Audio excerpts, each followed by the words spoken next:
صحابہ کو نصیحت کرنے کا طریقہ۔ رسول اللہ صلی اللہ علیہ وآلہ وسلم نے ہمیں نصیحت فرمانے کے لیے کچھ دن مقرر کر دیے تھے، اس ڈر سے کہ کہیں ہم کبیدہ خاطر نہ ہو جائیں۔ صحیح البخاری حدیث نمبر 68۔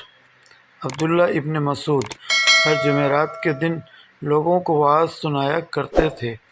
ایک آدمی نے ان سے کہا، اے ابو عبد الرحمن، میں چاہتا ہوں کہ تم ہمیں ہر روز وعظ سنایا کرو۔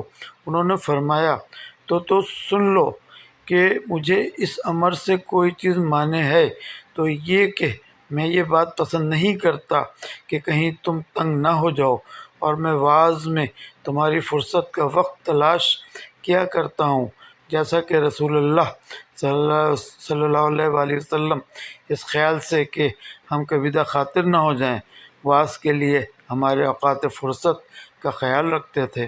صحیح البخاری حدیث نمبر 70۔